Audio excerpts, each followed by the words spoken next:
So today we're going to be talking about pedals and learning what they are and why we use them, what they do. Before we get started with this, I want to talk to you a little bit about your instrument and what you're playing, because you may have a different situation as far as pedals go. If you're practicing on an actual piano, you're going to notice that you have three pedals. You have one that's to your far right, one that's in the center, and one that's to the far left. The one we're going to be focusing on today is the damper pedal, which is to the far right. It's also called the sustain pedal. So anytime that I'm talking about a pedal today, that's going to be the one that you're going to want to use, the one to the far right on your piano. If you have a keyboard, if you have a pedal with your keyboard, you're gonna have one pedal, and that's gonna be the correct pedal, the sustain pedal that we're gonna be using today. So today I want to tell you a little bit about what that pedal does and how it helps when you're playing a song to just really smooth things over and give it a nice polished sound. I'm going to start by playing a couple of notes for you, and I'm going to play them without the pedal, and then I'm going to play them with the pedal just to show you the difference. So I'm going to take a single note, the C. This is what it sounds like without the pedal. Pretty familiar, straightforward. You press the note. If you're pressing the note, you hear sound. If you lift your finger, the sound is gone. Now here's the difference. When I press the sustain pedal,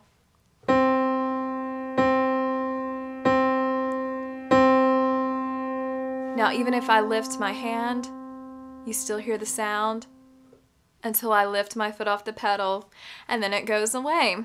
This is really noticeable when you're playing chords. Take, for instance, an A minor without a pedal and with the pedal. And hear it ring until I lift my foot. So that's how it can help really make whatever you're playing sound polished and smooth. And you're going to want to start using the pedal in a lot of the chord progressions you're playing, and especially in the songs that you're going to be learning soon. So I want to talk to you a little bit about the technique that you want to use when you're playing that pedal. You're going to play it with your right foot, and you may want to lift your whole leg off the ground when you're playing the pedal. This wouldn't work for very long. If you're ever in a situation where you're playing the keyboard for an extended period of time, this would cause you to get exhausted, and that's not how you want to play your pedal. What you want to do is keep your heel on the floor, and you're going to rest the front part of your foot on the pedal. And when you press it, you're just going to drop your foot down. So now your heel's still on the ground, your foot's pressing the pedal, and then you lift up. And again, you're only lifting that front part of your foot. You're not lifting your entire foot. You definitely want to keep that heel planted on the ground. Also, you want to make sure if you have a keyboard and your pedal can move. If you're playing with a piano, you won't have this problem. Your pedal's in the correct position. But if you are playing with a keyboard, make sure that your pedal is not in the center or off to the left. You want to make sure it's placed slightly to the right, right below your right leg, to where you don't have to move into an uncomfortable position to play it. If you have to do that, it's not going to be the optimal setting for you, and you're going to get tired easily from playing that pedal. So I want to practice playing a few notes. Now here is the art to playing a pedal. It's very helpful in smoothing over your notes. Where the problem can come in is where you change notes if you're not lifting and letting go of that sound and then pressing again for your new note. They'll run together and give you kind of a mushy sound that you want to try to avoid. Take, for instance, here's what it sounds like if I play a C and I don't lift my pedal and press it again before I play F and then G. I'm going to play those 3 notes back to back without lifting the pedal. This is what it sounds like, and the notes are going to run together. This is not what you want to hear.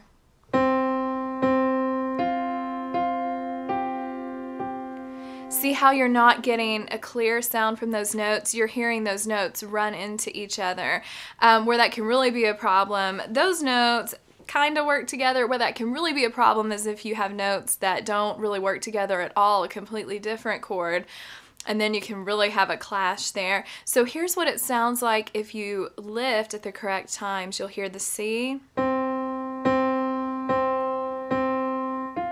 the F, then the G. So see, you didn't hear an overlap of the notes. And the reason why is because, again, my heel is on the ground. So I press the pedal when I play the first note. Then you're gonna quickly lift the front of your foot and press it again when you play your second note. Quickly lift and play again. Now the trick to that is you want to make sure that you lift after your previous note has ended and that you press again right when you hit your next note. If you have a distance between those two things happening, you're going to get a note that sounds like this.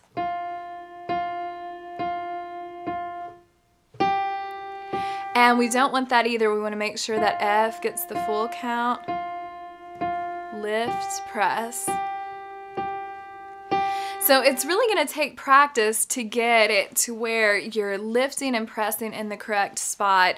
The only way to really get the hang of it is to practice it. I'm sure you guessed I was going to say that, but you really want to work the timing of that. If you feel like you're hearing your notes run together, stop and make sure that you're lifting in the right spot. And one way that's really good to practice that is to make sure that you're starting with things that are slow so that you have a little extra time. The faster you play, the quicker you're going to have to be at lifting and pressing that pedal. So I want to try that with some single notes, and let's try and play through and make sure we don't get any bleed over. I want you to go ahead and take your thumb and put it on C, and your pinky on G. And what we're going to do is we're going to play 4 of each of these notes with the pedal pressed down. Again, if you don't have a pedal, just press your foot down. When we switch, just lift the top of your foot and press it down again. You'll be getting a good practice still. If you do have a pedal, you will be able to hear the difference there. So really be listening. Make sure that your notes are not running together.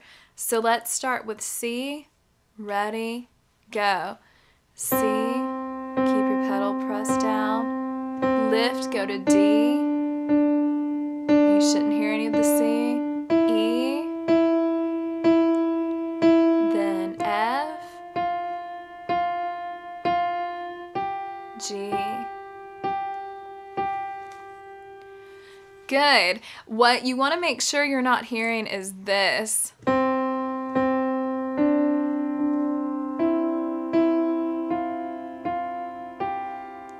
See how you can hear the bleed over from the previous notes? That means that I did not lift my foot the whole time.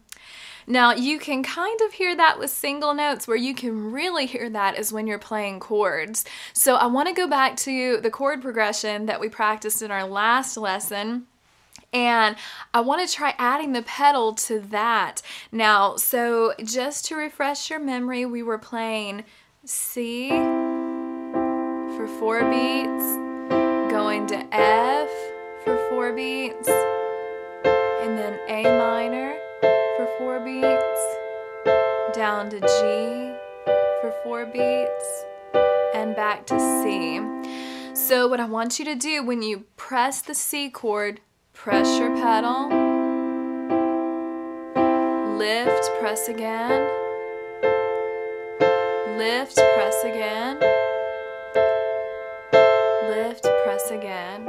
And it's just a quick motion in there, lift and press, back to C, and you're pressing your pedal, lift and press again,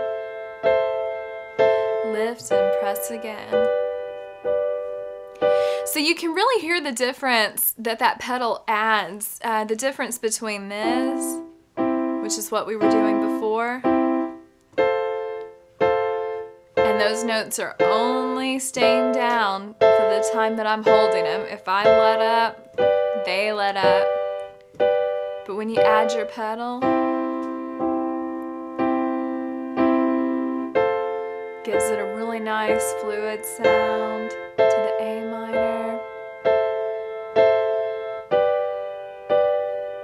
Now here's what happens if you have mushy chords. If you don't let up off of your pedal, you'll have the C, then the F, and you can already hear that sounds like a little bit of a mess. We add that chord in there, it's really a mess, and then our last chord. You can hear a lot of tones that should have been gone already. So again, you're gonna have a little bit of that in the beginning when you're first starting, but don't worry, the more you work with your timing, it'll become to where it's so natural, when you play, you don't even have to think about it. But for now, definitely think about it until you are that comfortable with it. Let's try that again. I want you to try it with me. We're gonna go to that C chord, and we'll go to C, F, A minor, G on quarter notes. See if you can keep that really fluid sound with the pedal. Ready? 1, 2, ready, go. Press the chord and the pedal. Lift and press. Lift, press. It's really quick. Lift, press. We'll try it again. Go back to C. 1, 2, 3, 4. Lift and press to F. Lift and press the A minor. And lift and press the G. So, I want you to work on your exercises because we're going to try several different chord progressions during that time. Keep practicing this one. Make sure that you're feeling kind of good about the general idea of how to press your pedal. It does take some getting used to because now you're not only working your hands, but you have your feet to worry about as well. And getting that coordination down takes a little bit of time. But when you feel like you've got the general idea of when to press that pedal, then move on to your exercises, and we're going to work really hard on some more chord progressions.